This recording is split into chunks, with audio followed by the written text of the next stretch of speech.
Assalamualaikum warahmatullahi wabarakatuh.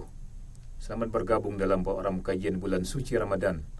Hari ini, hari ke-9 di bulan suci Ramadan ini, kita akan membahas hikmah puasa. Segala puji bagi Allah Ta'ala yang maha suci lagi maha sejahtera, yang maha sendiri dalam keagungan, kekekalan, dan keabadian. Maha suci dari segala kekurangan dan dari menyerupai makhluk.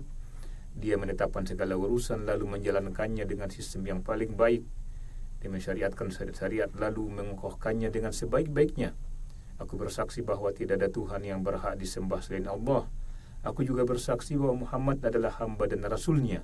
Semoga Allah melimpahkan salawat kepada beliau, keluarga, sahabat beliau, dan para pengikut mereka dengan kebaikan sepanjang masa. Dan semoga Allah melimpahkan salam dengan sempurna.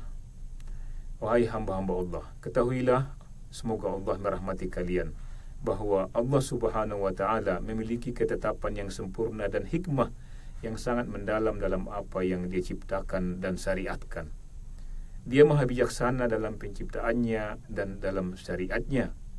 Dia tidak menciptakan hamba-hambanya untuk bermain-main, tidak pula membiarkan mereka terlantar tanpa tujuan, dan tidak mensyariatkan berbagai ketentuan agama dengan sia-sia. Sebaliknya, Dia menciptakan mereka untuk suatu urusan yang agung, mempersiapkan mereka untuk perkara yang besar, menjelaskan kepada mereka jalan yang lurus, serta mensyariatkan bagi mereka berbagai ibadah agar iman mereka bertambah dan ibadah mereka menjadi sempurna. Maka tidak ada satu ibadah pun yang Allah syariatkan bagi hamba-hambanya, melainkan pasti mengandung hikmah yang mendalam. Ada yang mengetahuinya dan ada pula yang tidak mengetahuinya. Ketidaktahuan kita terhadap hikmah suatu ibadah bukanlah bukti bahwa ibadah tersebut tidak memiliki hikmah, melainkan bukti atas keterbatasan dan kelemahan kita dalam memahami hikmah Allah Subhanahu wa Ta'ala, sebagaimana firman-Nya, "Wa ma utitum minal ilmi illa qalila," dan tidaklah kalian diberi ilmu melainkan hanya sedikit. Surah Al-Isra ayat 80-85. Allah mensyariatkan ibadah dan mengatur muamalah, interaksi atau urusan dunia sebagai ujian dan cobaan bagi hamba-hambanya, agar tampak siapa yang benar-benar beribadah kepada Tuhannya dan siapa yang beribadah kepada hawa nafsunya. Barang siapa menerima syariat dan aturan itu dengan dada yang lapang dan jiwa yang tenang, maka ia adalah hamba bagi Tuhannya, ridho terhadap syariatnya, mendahulukan ketaatan kepada Rabb-Nya di atas hawa nafsunya. Adapun siapa yang tidak menerima dari ibadah-ibadah dan tidak mengikuti dari aturan-aturan kecuali yang sesuai dengan seleranya dan sejalan dengan kemauannya dan sejalan dengan kemauannya, maka ia adalah hamba hawa nafsunya, murka terhadap syariat Allah, berpaling dari ketaatan kepada Tuhannya, menjadikan hawa nafsunya sebagai sesuatu yang diikuti, bukan sebagai yang mengikuti. Dan ia ingin agar syariat Allah mengikuti keinginannya, padahal ilmunya sempit dan hikmahnya sedikit. Allah Ta'ala berfirman, "Walau ittaba'al haqqu ahwa'ahum lafasadatis samawati wal ard lafasadatis samawati wal ardu wa man fihinna bal atainahum bidzikrihim fahum an dzikrihim mu'ridun." Dan seandainya kebenaran itu menuruti keinginan mereka, pasti binasalah langit dan bumi dan semua yang ada di dalamnya.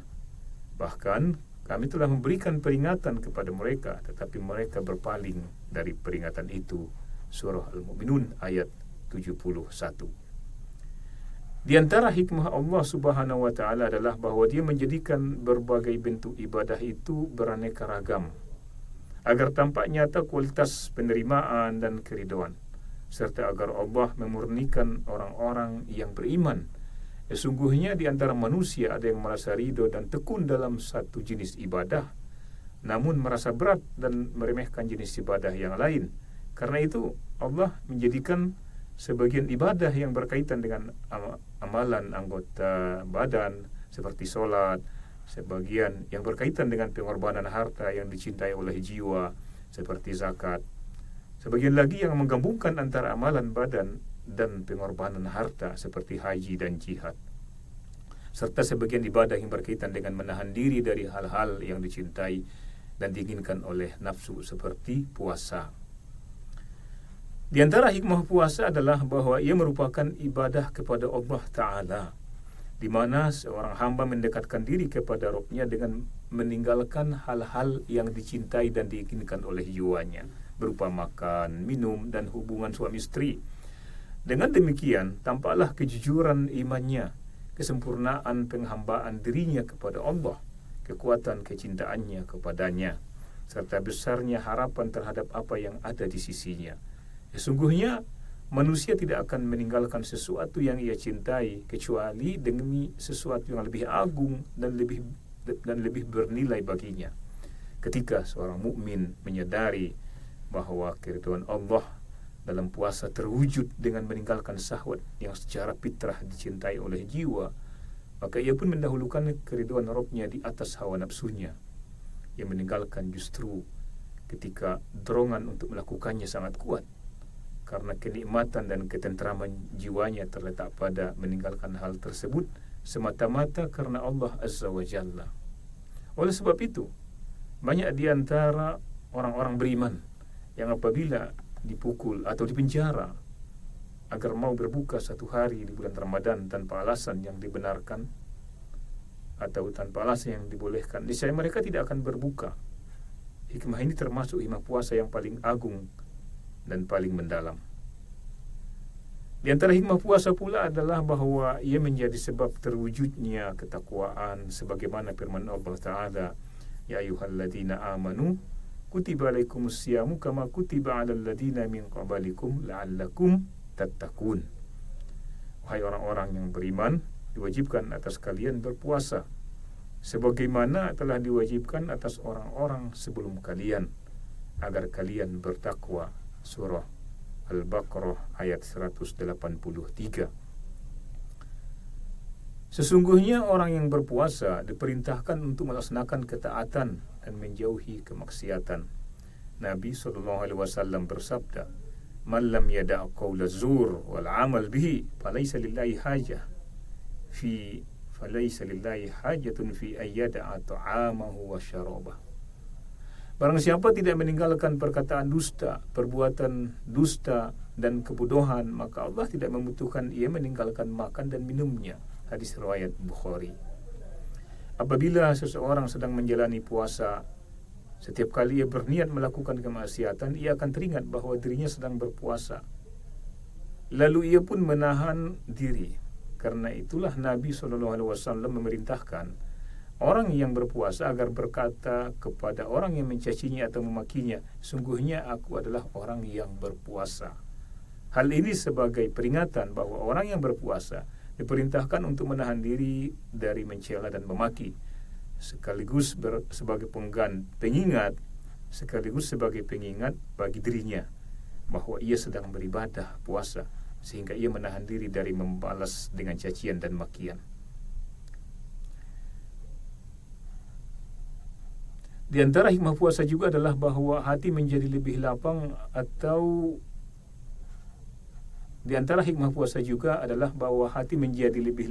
untuk berpikir dan berzikir. Sebab tenggelam dalam pemenuhan syahwat dapat melahirkan kelalaian dan terkadang mengeraskan hati serta membutakannya dari kebenaran. Oleh karena itu, Rasulullah SAW menganjurkan untuk tidak berlebihan dalam makan dan minum. Beliau SAW bersabda, "Ma mala bunu Adam wi'a'un syarran min batnih. Bihasbi bini Adam luqaimat. Bihasbi bini Adam luqaimat. Yuqimna sulbah. Fa in kana la mahalah fasulusun li ta'amih wa sulusun li syarabih wa sulusun li nafsih." Tidak ada bejana yang diisi oleh manusia yang lebih buruk daripada perutnya. Cukuplah bagi anak Adam beberapa suap yang dapat menegakkan tulang punggungnya. Jika tidak bisa dihindari, maka sepertiga untuk makanannya, sepertiga untuk minumannya, dan sepertiga untuk napasnya. Hadis riwayat Ahmad, Nasa'i, dan Ibnu Majah. Dan di antara hikmah puasa adalah bahwa orang kaya mengetahui nilai nikmat Allah kepadanya berupa kekayaan, karena Allah Ta'ala menganugerahkan kepadanya makan, minum, dan pernikahan, sementara banyak makhluk terhalang darinya. Maka ia memuji Allah atas nikmat itu dan bersyukur. Maka ia memuji Allah atas nikmat itu dan bersyukur atas kemudahan tersebut. Ia pun mengingat saudaranya yang fakir, yang mungkin bermalam dalam keadaan perut kosong dan lapar. Lalu ia bermurah hati kepadanya dengan sedekah. Untuk menutup auratnya dan menghilangkan laparnya. Karena itulah Nabi SAW adalah manusia yang paling dermawan, dan kedermawanan beliau paling besar pada bulan Ramadan ketika Jibril menemui beliau lalu mengajarkan Al-Quran kepadanya.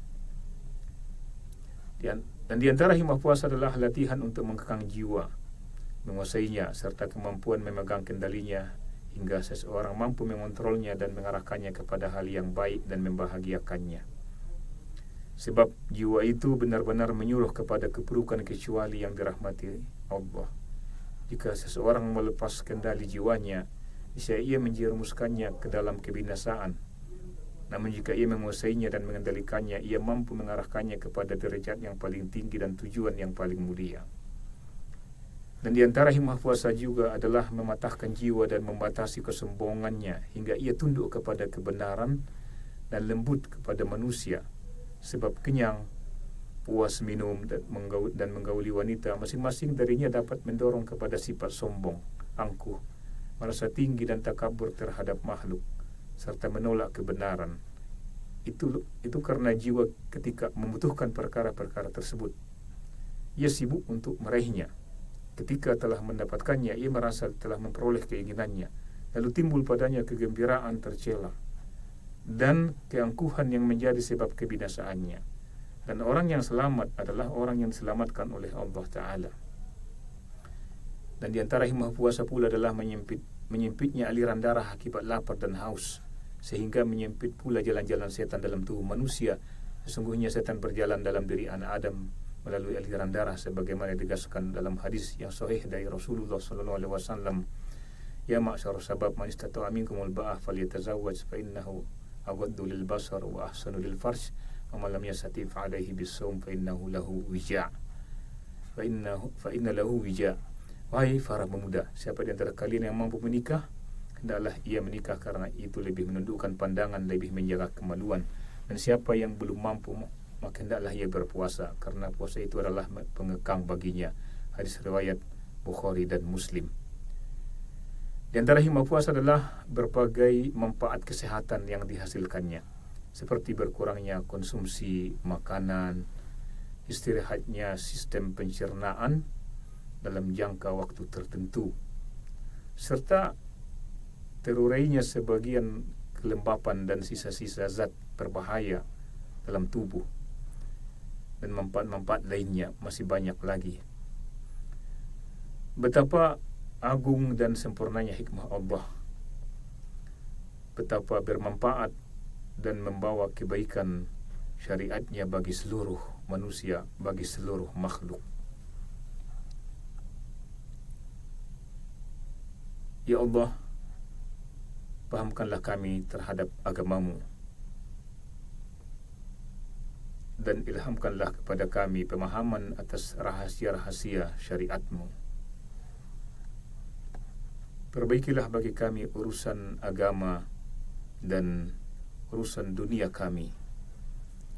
Ya Allah, ampunilah dosa kami, dosa kedua orang tua kami, dan dosa seluruh kaum muslimin, muslimat, baik yang masih hidup maupun yang sudah wafat, dengan rahmat-Mu, wahai Zat yang Maha Penyayang di antara wahai Zat yang Maha Penyayang di antara wahai Zat yang Maha Penyayang di antara para penyayang. Semoga salawat dan salam senantiasa tercurah kepada Nabi kami Muhammad sallallahu alaihi wasallam beserta keluarga dan seluruh sahabat beliau. Demikianlah kajian kita pada hari ini. Ikuti kajian selanjutnya besok di waktu yang sama. Assalamualaikum warahmatullahi wabarakatuh.